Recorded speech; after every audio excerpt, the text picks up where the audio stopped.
All right, there we go. I think the virtual lobby doors have opened. I see some numbers climbing. So welcome everybody. As always, when you hop into the webinar, definitely jump in the chat and let us know where you're joining us from. I am joining from Charleston, South Carolina. So I think this time I actually get to type where I'm coming from. So I'll start that off. If you've gotten a head start on us, St. George, Utah, that's beautiful out there. If you've gotten a head start on us, let us know what Chandon you are enjoying. Because I find on these virtual tastings that people get a little head start before the official thing gets going. So got a good number of people joining us. So welcome to everybody. I still see the numbers climbing just a little bit. What do we see in there? La Marita, Walnut Creek, California. That's right there down near us in Napa. Central Illinois, Rosé Mini. People are drinking rosés. That's good. Summer, I guess that's what you should be doing. Knoxville, Tennessee. I'll be there in a couple of months.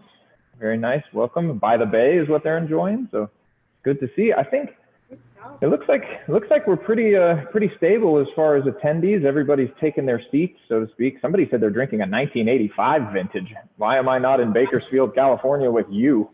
That would be a very good thing to be drinking. So welcome to everybody. I'll give you the official welcome. All of you know me very well. I'm Brian Fairley, Chandon's brand education manager. I am normally based at the winery in the Napa Valley, but behind me is the city of Charleston, South Carolina. Most of you probably know me as the host of these virtual tastings, but my normal job, my real job, is out as the ambassador for Chandon, working through the US and Canada to make sure that our sales teams and our trade folks have all the information that they need to make sure that when you go to an account, a restaurant, a bar, even a grocery store, that wine that you see on the shelf or on the wine list is Chandon. And of course, I am also not joined by my usual partner in crime here, which is Pauline Lote, our director of winemaking. Instead, I have the star of last month's virtual tasting, which is Laura Fontaine, our associate winemaker. Hello, Laura. Hello, Brian. Hello, everyone. Welcome to the June edition. Indeed, the June edition of the virtual tasting. We're going to do what we always do. We're going to taste through 3 wines. This time we have the Chandon by the Bay, we have the Carneros vintage 2015, and then we have the 2019 vintage of our Chandon Rosé. So we will talk about each of those wines. But before we do, we also have another special guest who you have not seen before. His name is Carlos Dante. Carlos is our director of wine growing for Chandon. And Carlos is joining us from out in the vineyard in Carneros. So welcome, Carlos. Welcome to your first virtual tasting.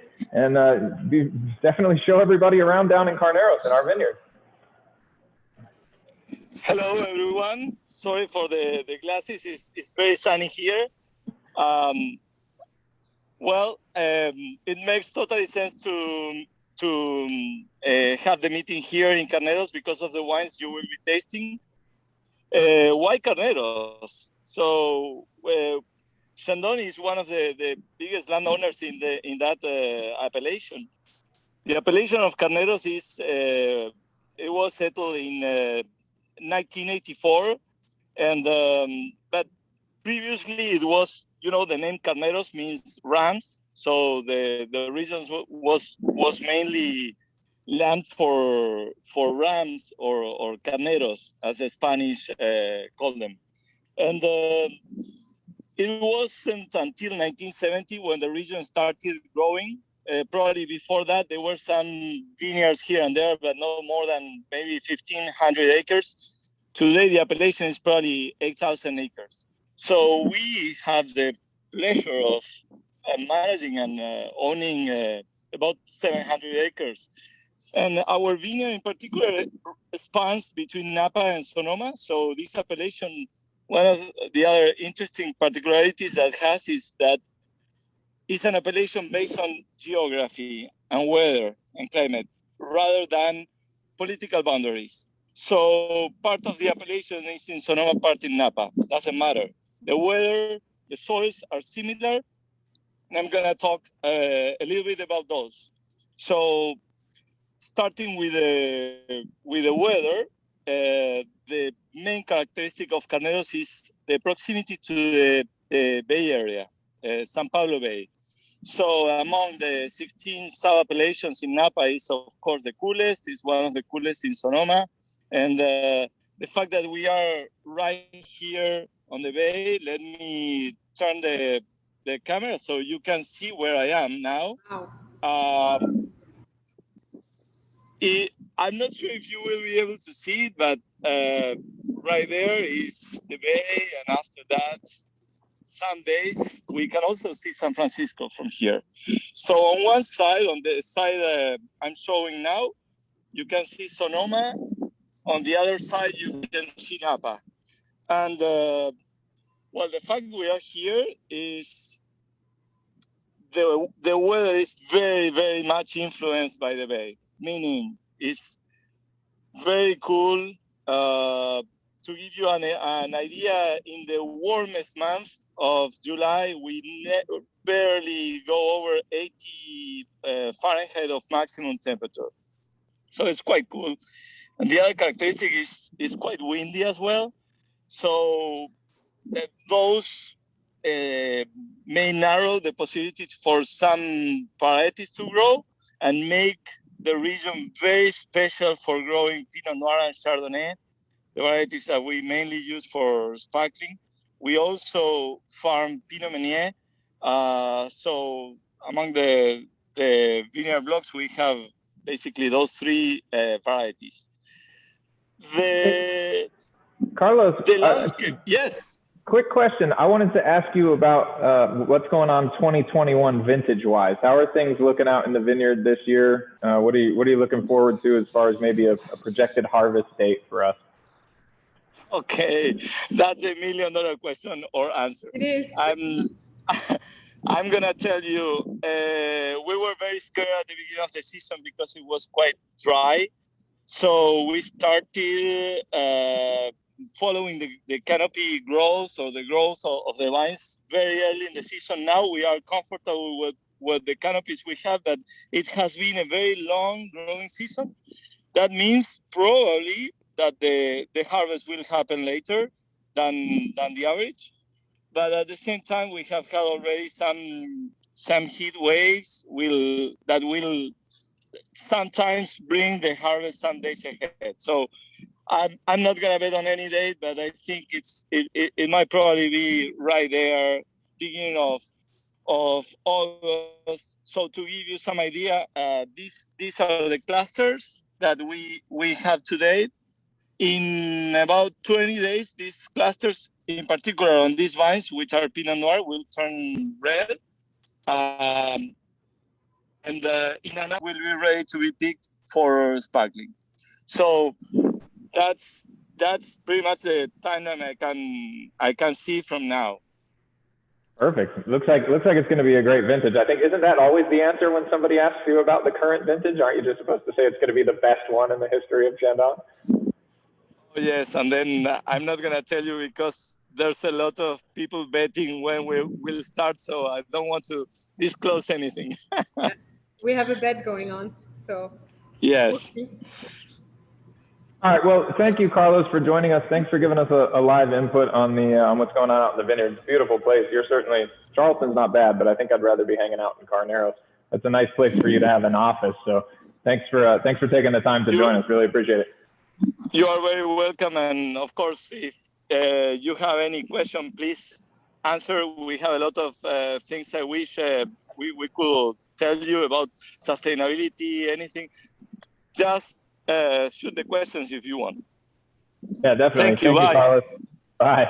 So yeah, absolutely. Carlos brought up a really good point. If you have any questions, if you have any comments, certainly jump in the chat, jump in the Q&A to let us know what you're interested in. Carlos also said something very he was leading us a little bit, that our vineyard in Carneros is very close to San Pablo Bay. It's by the bay. And that's the very first wine that we're going to be tasting. So Laura, should we talk about By the Bay? I know this is a wine that you're a big fan of and I'm a big fan of. So let's see what we got. Yeah, we already started. Cheers, everybody. So please join me. Pour yourself a glass of wine. So Carlos mentioned that the vineyard is located right by the bay, and it's a tribute we wanted to pay to the place. So this wine is actually a Blanc de Blanc. It's made, so that means it's made only with white grapes. For 90%, it's made with Chardonnay and 10% of Pinot Blanc. And there is a specificity to this wine, which is in the winemaking, we ferment about 20% of the wine into old aged barrels of white wine. And the reason why we do so is to bring a lot of texture to the wine. So I invite you to take a sip and we can talk a little bit more about it. Yeah, so if you're tasting by the bay, certainly hop in the chat and tell us what you taste. If you're drinking it with some food, tell us what you're enjoying it with. I think you said something really important on this, Laura, which is you have French oak being used. And correct me if I'm wrong, but I think this is the only wine that we make at Chandon that actually, aside from the non-sparkling stuff, that actually involves the use of oak. So I want to talk a little bit more about that, because our style is very much predicated on freshness and brightness and fruitiness and vibrancy. So how do you make that balance between the brightness and the acidity with that very subtle spiciness that you get from oak? So it's a question of proportion, but also the fact that the barrels have already had wines into them for multiple years. So the impact of the oak is not as strong in terms of flavors, but it's very important in terms of texture. And we find that aging part of the blend in oak brings a lot of complexity and texture and complements really well the acidity of the Chardonnay that we grow in Carneros. Yeah, and I think that's the two things. I mean, I'll hop in and say the things that I notice on this wine for sure, which number one is that really racy, bright Carneros acidity. That's the signature of that growing region for sure. And then that same, what you were talking about, that savory, rich texture and spiciness, I really pick it up as almost kind of like cinnamon or cardamom. It's a real brown spice note that I get on the back of my palate. Now we also, I'm sure some of the people joining on here, especially anybody who's part of Club Chandon, is familiar with another Chandon sparkling wine that is a Blanc de Blanc, which is called the Reserve Blanc de Blanc. How is this wine any different than Reserve Blanc de Blanc? Is it just oak? No, it's not just oak. The brand itself is different. The intent is different. When we make the Reserve Blanc de Blanc, it's also from different places. It's not only from our ranch in Carneros. So today we do a strong focus on that one, but we also own other vineyards in Yonville and Montvilliers. So we use grapes from different areas to make that blend. And it's really about the citrusy aspect, the freshness, but also the fruitiness. Whereas Carneros has this strong line, it's very zingy, mineral. It's a complete different, it's a complete different style that we make. Yeah, and if you ever want to do a very interesting thing, grab a bottle of Chandon Reserve Blanc de Blanc and a bottle of By the Bay, grab a couple of friends, and then certainly taste them side by side, and you'll see a very, very distinctive difference between the two. John Franklin in the chat said he tastes a little like apple cider, which I think is a really interesting way to describe that. Has a little bit of that kind of spicy, almost yellow apple kind of flavor to it. Yeah, it's definitely apple in terms of flavor profile as well. And I think the spiciness gives you the impression of cider. Yeah, that's a great comment. Thanks for that, John. I think this is one of my very favorite wines to talk about from a food pairing standpoint, because I know everyone's going to be very shocked to know that you're French. And it's a very French thing to drink what's made in a place with what lives in the place or grows in the place. And people ask me, they go, hey, what do I pair By the Bay with? And I go, all you'd have to do is walk over from the vineyard and dive into San Pablo Bay, and you could find all of the things that you should be pairing with By the Bay. I mean, really, really good example would be just fresh oysters. California oysters are perfect with this. I think like summertime, you barbecue your oysters. Also grilled fish. I mean, whatever white fish you'd find in there, rock cod or maybe halibut, that kind of thing. I really like fish tacos with this, actually. And I think little kind of sneaky vegetarian pairing. If you get a really big head of cauliflower and you cut a cauliflower steak out of it, sear it on a hibachi, it's wonderful with By the Bay. There's a restaurant in Napa that it's probably illegal for me to say the name of who does that, so I'm not going to say it. But it's a really good idea as far as pairing. Do you have any other things that you really like to pair this with, Laura? I think you covered it. Actually, scallops, grilled scallops with the brown butter. Yeah. Also, I mean, I'm on the East Coast, so of course I got to think like crab and lobster. I mean, just some crab cakes from Maryland with By the Bay. That sounds perfect to me. I don't see anybody on the chat asking for anything specific. So definitely, if you have any questions about the wines we're tasting, about what we're doing, certainly feel free to hop in. I'm just looking through all of the names of people, and I see lots and lots of repeat guests. So great to see all of you again. I think from there, if there's no questions about By the Bay, should we, actually, I have a little thought. We'll get to that question in just a second. I have a thought, which is, you guys have been blending the new vintage, well, the new bottling of By the Bay, have you not? Yes, we have. It's funny because I'm pretty sure the winemaking team is on the call, and they have been hearing my appreciation for the wine because I really had a big crush on it. So we just discovered a couple of weeks ago the new release of By the Bay, and it's incredible. Yeah, so this one's the 2015 base that we're tasting, and that's going to be the 2016 base, correct? Yes, and that gave me the occasion as well to talk about the aging, because this wine is aged for an extended period of time, between 3 and 4 years, depending on the release. So.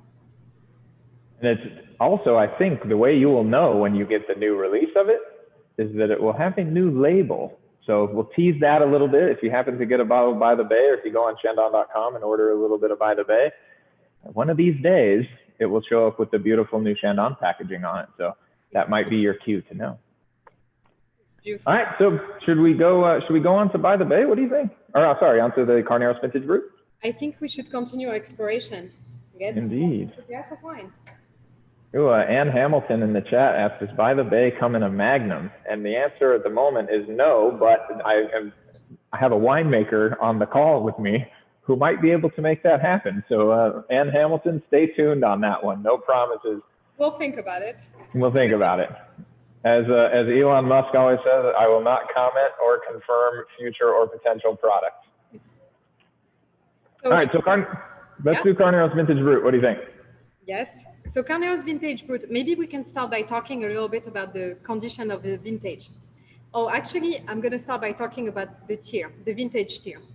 If you're a club member, you might be familiar with our intention with the vintage tier to showcase a place in a particular vintage. So we do that for 3 vineyards in Carneros, Montvideo, and Yountville, and maybe you already got the rest of the wines in your different shipment. So the idea is really to capture what the place and the expression of the place was for that particular year, that particular vintage. 2015 now. It was a very hot vintage early on in the season. We got a lot of rain at fruit set, which ended up resulting in low yield, but we had a beautiful season towards the end of the maturation of the grapes, which ended up having one of the earliest harvests ever. For us, it was on the 23rd of July, 2015, when we started picking the grapes. So it's very early. I hope it's not that early this year. We're not ready, so crossing fingers. So 2015, in a really hot year like that, I mean, from the winemaking side, it has to be relatively challenging because, I mean, people I'm sure know this, but when you're looking at ripening of grapes, you're looking at the difference or the balance between acidity and sugar levels. And so when it's hot, your sugar levels are going to rise very quickly.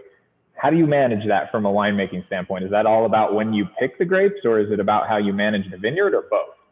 So it's a little bit of both, and that's a part Carlos could have covered in terms of practices you put in place in the vineyard to make sure you protect your grapes, to make sure they have enough water, they don't suffer too much for the vines.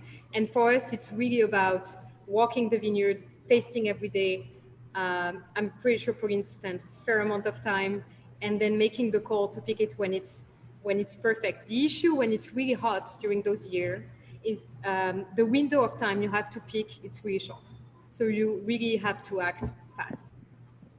Actually, it's coincidentally in the chat, Mert and Mark Lovelace asked the exact same question that I just asked you, literally almost worded exactly the same. I promise I didn't read that off.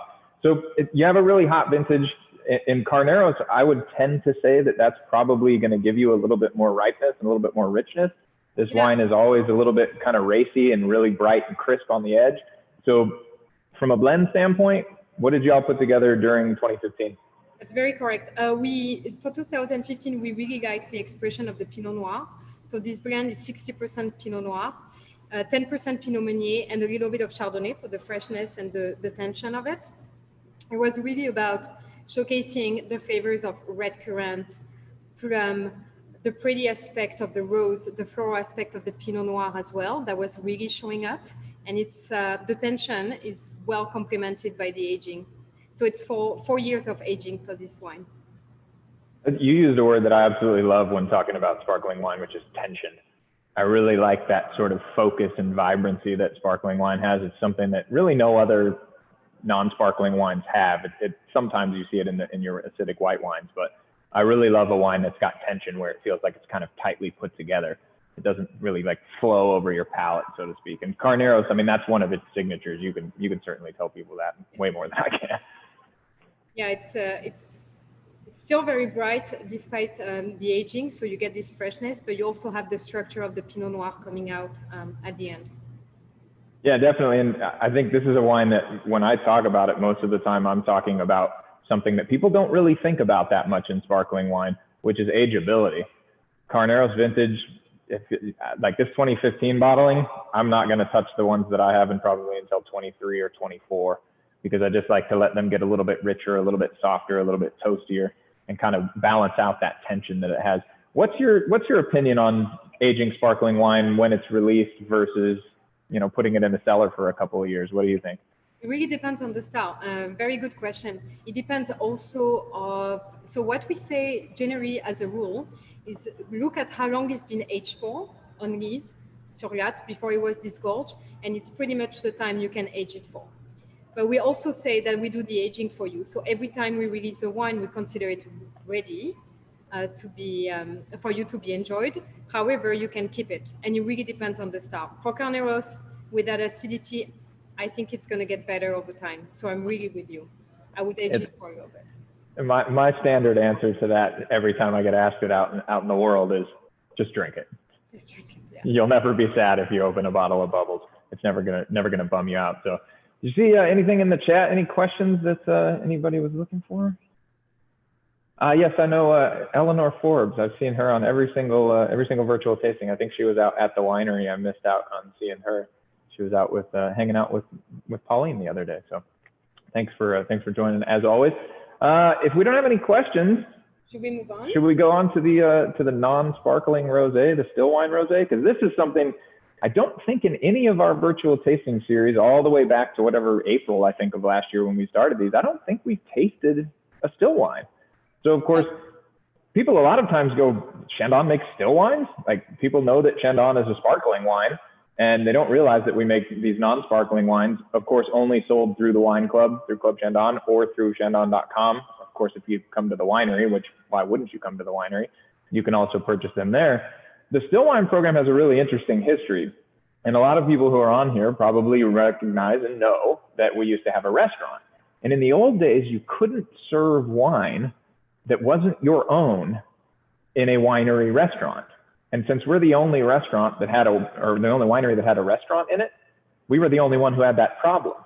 And so the way that we got around that was we actually made Pinot Meunier still wine in 1996. So I think it was like 24 cases that they made in 1996. And of course, it developed a little bit of a cult following. And now we make, I think, 6 different still wines these days. So this is a very unique wine. I think we only first made it in 2018, I want to say. The 50% Pinot Noir and 50% Pinot Meunier still rosé. So what stands out to you about this wine, Laura? All right. So first, maybe I'm going to touch base a little bit on the still wine program in general. For us, it's extremely important that the still wine program and the sparkling wine program have a link together. So it's really about showcasing the vibrancy, the fruitiness, and the delicate flavor of the fruit we grow. For that particular one, we thought that blending Pinot Meunier and Pinot Noir will really reach the goal, which was bringing the intense flavor, the fruitiness of the wine, and a little bit of structure that keeps your rosé really fresh. So, I want to pause and stop you for a second, because I think we have to talk about Pinot Meunier, or Meunier, I guess as it's called technically now, because this is a grape that most people aren't familiar with. Even unless you're a real proper champagne head, you don't really probably know much about Meunier. I know we're one of the largest growers and one of the largest producers of Pinot Meunier in the world, and we don't really make that much. So can you talk a little bit about the difference between Pinot Noir and Pinot Meunier, both the grape itself and also what they're for in sparkling? Yeah, so in terms of grapes itself, the Pinot Meunier actually comes from, the name Pinot Meunier comes from the fact that you can identify it in the vineyard the young leaves will have a little dust, white dust on it, and that's why it was called Pinot Meunier originally, so that's how you discriminate it. Usually the berries are a little bit bigger. In terms of flavor in the wine, Pinot Noir is really for the texture, the backbone of the wine, and Pinot Meunier is really about the fruitiness, the roundness, and the mid palate. So they complement each other really well. Yeah, I give Pinot Meunier, especially, I can always pick out, it has this really soft kind of stone fruit texture. Yeah, it's a really rich kind of almost an umami to a sparkling wine, which I really like. I shouldn't have asked people to ask questions in the chat, because now the chat's loaded with questions. We're going to have an hour of questions at the end, but we'll stay on track on the Pinot Noir and Pinot Meunier rosé, because I adore this wine. I've been drinking it like it's going out of style when I've been back in Napa, because it's so fruity. And let's be honest, it's rosé season right now. First day of summer was just a week ago. I mean, this is what people should be drinking. So what in terms of blend, it's 50-50, correct? Yeah, that's correct. And maybe I can talk a little bit about the making of it. Oh, sure. It's always a very special time for us.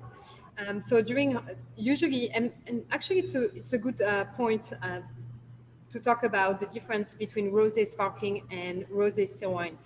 For the rosé sparkling, we make specially a red wine that we add at blending. For this wine, the one you're drinking right now, we actually put the juice in contact with the grape skin for an extended period of time. In our case, it's usually between 3 and 5 hours. How do we do that? We bring the grapes, we put them on the press, inside the press, and we wait. And so during that day, you will see the winemaking team always going on top of the press pad, tasting the wine and assessing the color and the extraction until we reach a consensus and we press off the skin. That's literally how it works. You actually go out and you're tasting the juice as it comes off the press to know if it's balanced. It's really how we make it, yeah. Until it's perfect. I picked the wrong profession. That sounds really fun. So I think this wine, just like any rosé still wine, to me just shouts food. I grew up in Seattle. My very favorite thing for our rosé still wine is cedar plank salmon. Alaskan king salmon grilled on a cedar plank is perfect. Summertime, everybody up in the Pacific Northwest should be cooking that up. Do you have any favorites with this, Laura? Actually, pulled pork tacos. Oh yeah, the classic carnitas. You definitely need that. I agree. Grill a pork tenderloin too. Pork works so well with this. Lobster works really well with it too. It's a very versatile wine, and I think that's something that really, people associate with still wine and rosé still wine for sure. But I always remind people about that. Sparkling wines just go with so many different types of food. If you can't decide what you want to drink, you should definitely be picking a sparkling. Hopefully you're picking a Chandon sparkling. Question in the chat that I think is very important, even though this is not related to a still wine. It's the service temperature of sparkling wine. What temperature should you be serving sparkling wine? I have my own opinion. I will let you give your opinion first, Laura. You sure? Don't want to go first? Go ahead. So it really depends. I would actually say that in most cases, it's served too cold. So for me, I'm going to talk about Celsius, but it really depends on the wine. I would say for the Blanc de Blanc between 12 and 14 degrees Celsius. And if it's a more aged wine or rosé, I would go all the way up to 16, 18 degrees. So now you can do the translation in Fahrenheit. That's bold of you to assume that I know the translation between Celsius and Fahrenheit. However, I do. Basically, what you're looking at for a good, high-quality sparkling wine, any bottle of Chandon, I would like to see about 45 to 50 degrees. And when you get into By the Bay, into the vintages, and when you get into Étoile especially, you want to have it at cellar temperature, which is basically between 55 and 57 degrees Fahrenheit. That's really important because when you get a sparkling wine really cold, it mutes the flavors, it really highlights the acidity, and you won't get the full experience of the actual tasting and the profile that you have all worked so hard to put together on the winemaking side and on the wine growing side. So you get to that very end and then you don't quite do it right. You want to make sure that you're serving that at the right temperature. Yep. Are there any questions in the chat that are standing out to you, Laura? Because there are a million of them. I see people commenting that I offer them in Celsius. Yeah, you're welcome. That's the people from Canada. I'm sure they're checking in. I will comment on one specific because it's something that I was literally about an hour ago. I was hosting an event here at the Newberry Hotel in Charleston, South Carolina, for Garden Spritz. So we tasted the Chandon Garden Spritz, which comes from our sister Chandon in Argentina. We tasted that on the last virtual tasting, And the question in the chat is, how's it doing? The answer to that is it's doing very well. Everywhere that I'm going, people are really excited about it. They're serving it over ice. They're serving it with a garnish. We're saying it's the first sip of summer, and I have seen that that is absolutely the case.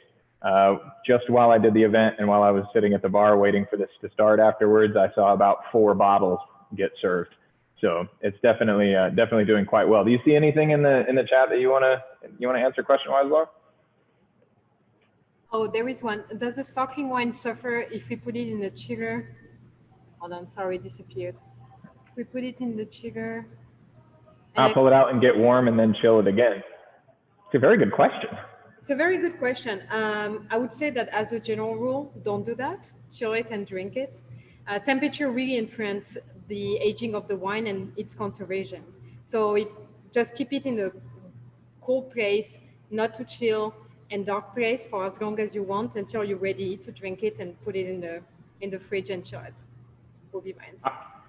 That's a good answer. I want to jump on one question that's a little bit a ways back in the chat, which is how's the difference between the Carneros and the Yountville? And I guess in that case, we can talk about the Mount Veeder as well in terms of different styles, because those are the 3 different estate vineyards that we have. And each of them, though they are all pretty close to each other as the crow flies, totally different profile, totally different style. And I know for you on the winemaking side, Laura, that's such a fun thing to have, to be able to express these individual vineyards. Yeah, and it's also, like I said earlier, it's about showcasing what the vintage has been for that place as well. So the expression will change. However, you always see tendencies. So for Carneros, it's a sharp acidity, the tension, almost razor-like. For Montveeder, it's a concentration and the finish that's almost salty. Yountville is on the riper side of things, so it's always a fig, peach, apricot profile. It's very round and very rich, very generous. I just got caught off guard by Emmett Gallagher in the chat who says, we serve our garden spritz with tequila, which I want to party with Emmett Gallagher. That sounds pretty fun. I would also say, try it with gin. We've been playing around with gin, so that's definitely it's a classic style. It's very interesting. I think when you look at the range of sparkling wines that Chandon makes, that all of you work so hard on the winemaking side, there's so many unique styles. There's so many different ways that we make wine and so many different expressions that we're going for. I'm going to put you on the spot, Laura. What is your favorite wine that we make at Chandon? Oh, that's not fair. I like them all. I would say that in the vintage tier, my favorite is Montveeder. It's very special. It's my favorite, and in general, I would probably go with Chandon Rosé. I really like this one. Really good answer. I also will second that and say my favorite wine. As anyone who's spoken to me about Chandon in any capacity, I never stop talking about how great the Mount Veeder vintage is. I think it's the very best wine that we make, head and shoulders above pretty much anything else. I'm a big Chandon Rosé fan. I'm also a big fan of the winery exclusive, sort of club exclusive reserve Pinot Noir Rosé too. I think that's a good choice. Yeah, that's a good wine. And for everybody who's on here, of course, you're all privy to the ins and outs of what we do in terms of the wine club, in terms of direct to consumer only wines. That's always the way to get those. I think, you go out to your local wine shop, your local grocery store, wherever you buy your wine, and you see the Brut Rosé, the Blanc de Pinot Noir. Sometimes you'll see a Toile, but where you really get the exciting and interesting expressions on Chandon is the winery exclusive stuff, the stuff that you and the winemaking team have a good time making, I would assume. Yeah, no, for sure. And we really try to showcase all the diversity of the places we grow grapes. So it's always a pleasure to craft those wines for all of us. Yeah, Lorraine Hammonds in the chat says she loves the Toile Rosé, and that is very touche, I will say, in regard to that. Good call. You see anything else that seems a question about why can't garden spritz be shipped to Illinois? That's a really good one that I'm happy to take. Local laws in some cases don't allow direct shipping of wine that is also sold in the market itself. So if you are in Illinois, you can go to, well, I again don't think I'm allowed to legally say a specific store name, but the biggest independent wine shop in Illinois carries garden spritz in all of their outlets. It starts with the same letter as my first name. So I think whoever that is, they will know exactly which one that is.